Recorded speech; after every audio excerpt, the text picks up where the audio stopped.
Hey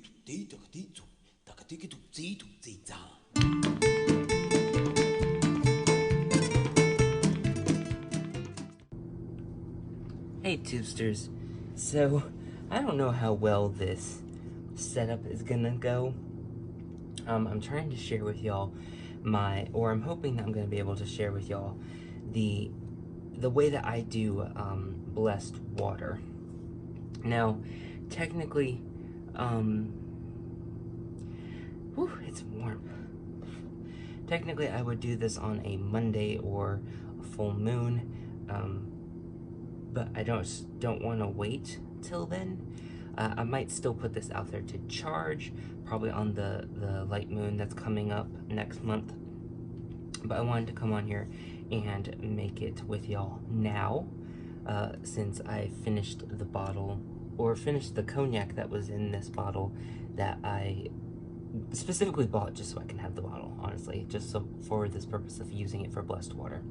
I put this little sticker on it just to kind of make it personal. Basically, what was on there was there you go. See that little cross, sword cross looking like thing? Like, it's like that. And then there's a D. All of that was on this little inner cork thing, and it was red. And I didn't want that showing, so I just put a sticker on it.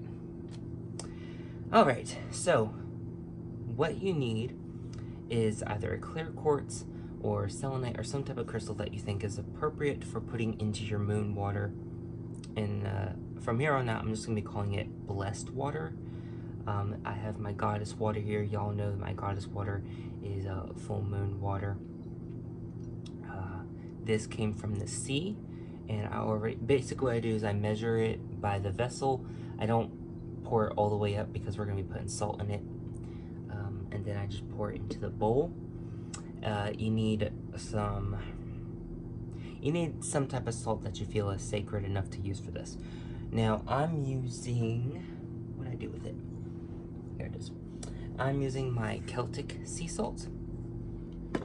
Normally, I would use my witch's salt, which is equivalent to 7-day salt, but I haven't had that charged yet.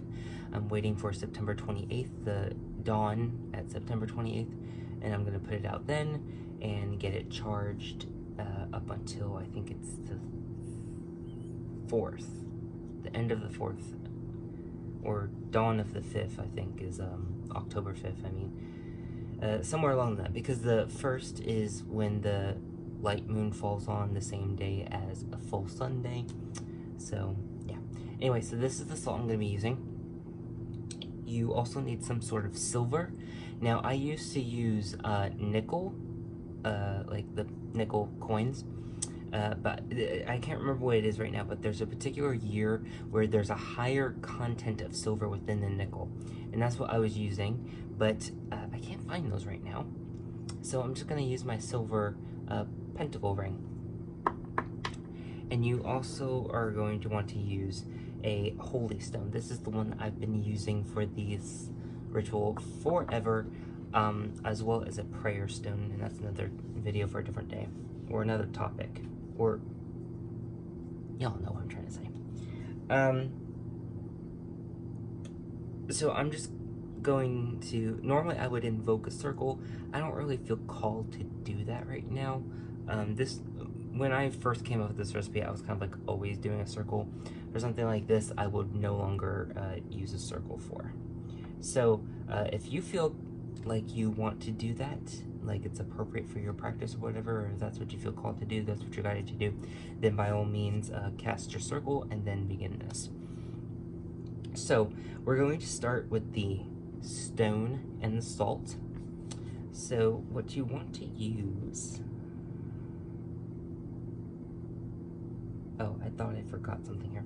Alright, so what you do is you place the stone in the salt, and then these are the words of power that you say. By salt, stone, and power of earth, thou shalt bring all strength and mirth. And just feel those words of power resonate through you and enchant the stone and salt at hand. And then I like to do my little sigil to include my matron, patron, and all this. Then you take the piece, piece of silver, and you're going to put it in the water, and you're going to say these words of power. By the powers of silver and water, cleanse and bless wherever I frotter. And frotter basically means to rub or scrub, so whatever you apply this water on, it's going to cleanse and bless it.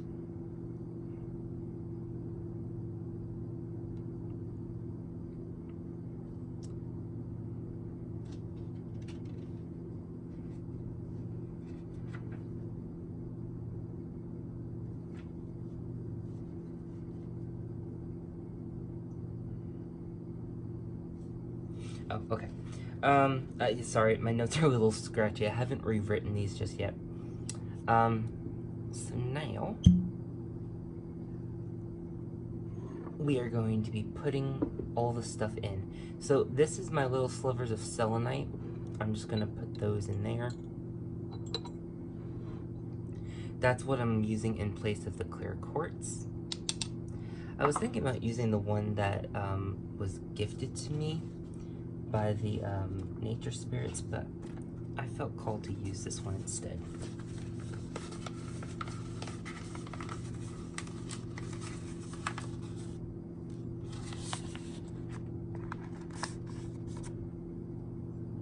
Alright, sorry, I'm just gonna have to take this off camera.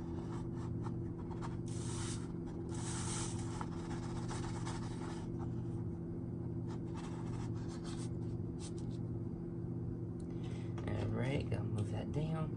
I was using this to hold a shell. If your shell ever feels like it's just not holding up straight, you can always sit it on like a bottle cap or a flat ring.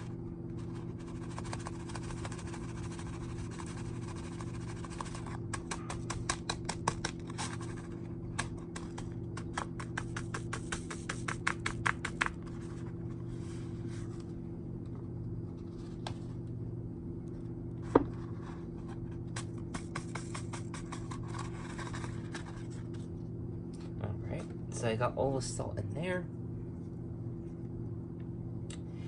And now we're going to be putting all the water in here as well. I think it'll be all right.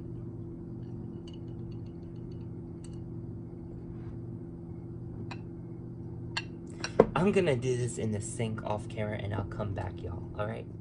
All right, y'all, I'm back. So, I did have to add a little more because it just didn't pour well in here, and I didn't have my funnel, and that's fine. You know, the majority of what was blessed and consecrated with that silver, when you did that silver and water, was enchanted, so it's fine. Plus, it was goddess water anyway, full moon water, so it was already enchanted. So I am gonna open this now that I'm done shaking it. We're gonna do the final enchantment. Now for this, I like to call on the, how would you phrase this? I guess the All-Mother. So if you don't feel comfortable using a particular name, or the one that I'm using, whatever, you can just call upon the Primordial Mother Goddess. I use a particular name because that's what I feel called to do. So, this is what I say. I call on Ashera, the primordial mother goddess of all things. Be with me in this spell, so mote it be. And basically what we're doing is we're calling upon the mother goddess to bless the holy water that this is supposed to be, kind of seen as the divine water of the goddess, of the mother of all things. Okay? So I'm just going to put my hands on this bottle, and I'm going to say the final enchantment. Water and earth, where you are cast, no spell or adverse purpose last, that not be in accord with me, as my will, so mote it be. And I'll say it 2 more times. Water and earth, where you are cast, no spell or adverse purpose last, that not be in accord with me, as my will, so mote it be. Water and earth, where you are cast, no spell or adverse purpose last, that not be in accord with me, as my will, so mote it be.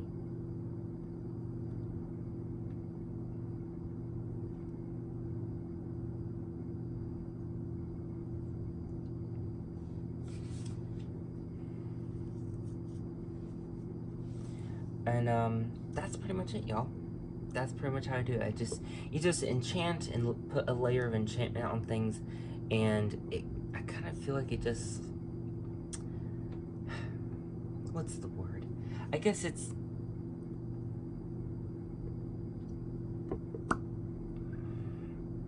the stop's not going on properly.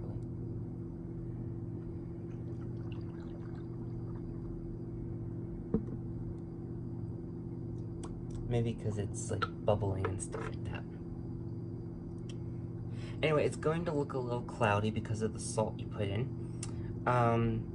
You don't want to put too much in it. You're not necessarily trying to make a saline, or not the saline. What's that thing when you like you put mineralized salt in water and you put more salt than will dissolve? I can't remember what it's called. But that's not what you're doing. You want all the salt to dissolve in here and have nothing left, okay? The salt is going to preserve this for a while. You do want to put this in a dark location, so that way it doesn't like grow bacteria or whatever. You could also put this in the fridge. That's what I do with my goddess water. I just put it in the fridge. Now, some things that you can use this for are for seining. That's what I call it in my practice. That's kind of like the word and tradition that comes from the Scots. This is for, it's basically like smudging. It's like the Native American smudging. So it's like you're blessing and protecting and consecrating. You can do this to your sacred space, an altar, ritual tools, jewelry, amulets, talismans, witch purses, any of your deity statuary, charms. You can do this around the home, your pets, livestock, wildlife, etc. You can do this on the land, as well as putting it on yourself. You can use this for external healing. You can use it to like clean wounds, since it has that salt in there. And this is extra salty because it has the sea salt. I actually probably could have gotten away with not using the salt, or maybe using a different water, but I'm just always used goddess water, and this time it happened to be seawater, and I've always wanted to use seawater as goddess water, so it kind of just all worked out that way. Since this is seawater, I would be cautious about this one. You can sip on it for internal healing, so put in like a teaspoon or that. Maybe if you use it very, very, very sparingly, if you're using seawater, it will be okay.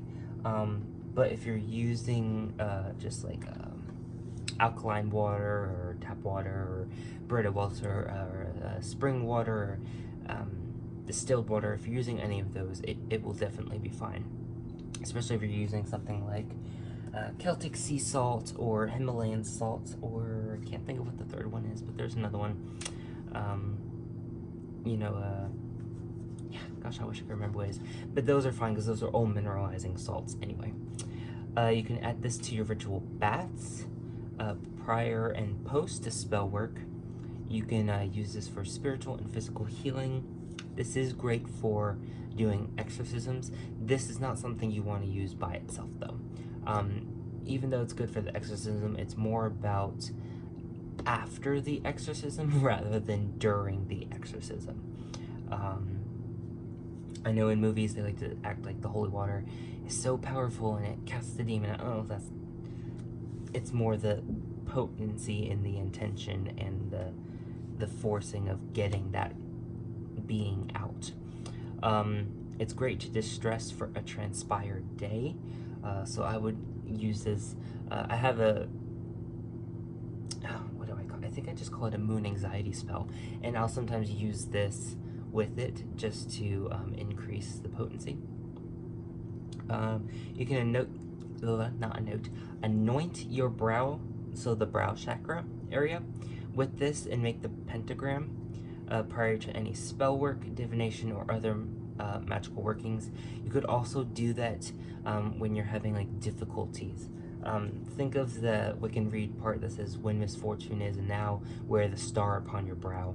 And what that means is that when you're going through difficulties, when there's this hardship going on, wearing the star upon your brow activates the wisdom and insight and intuition of your brow chakra, so you can figure out what's going on and get the wisdom on how to solve it. So you can use this. This will also help dispel any blockages that are going on there, so that way you can see clearly.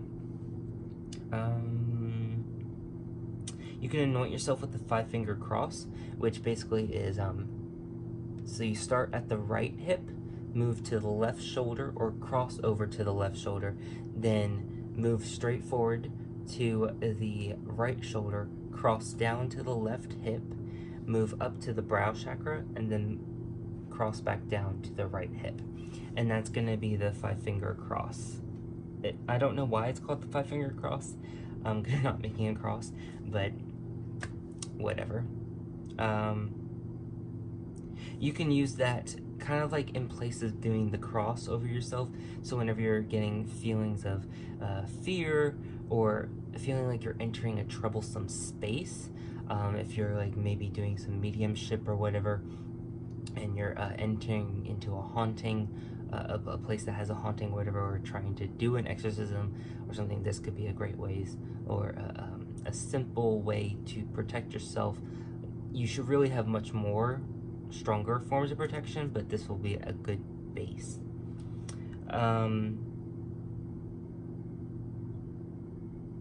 What's this last one say?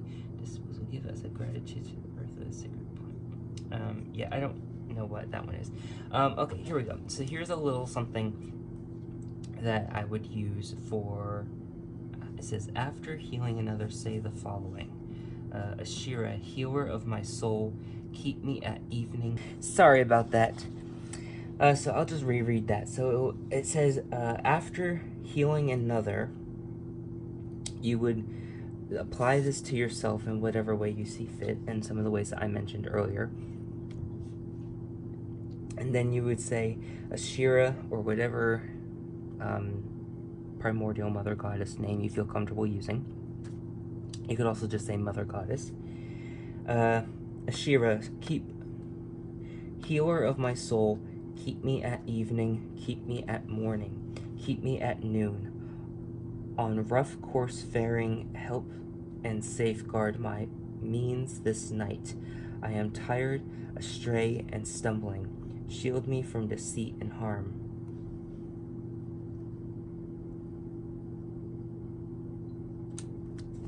Why would you do... Sorry, y'all, these notes are kind of messy. After healing, I would say the following. I'm not quite sure why you would do that after healing, other than maybe feeling depleted, so you're trying to make sure that you're protected at all times. I haven't actually used that. These are just notes that I wrote. At least 2, maybe 3 or 4 years ago. So I've been using this for a while, or this recipe and doing this ritual for a while. So, yeah, that's my blessed water. I hope it serves you well. Thank y'all so much for the support, love, and always coming back and watching. As always, abundant and eternal blessings. Mwah.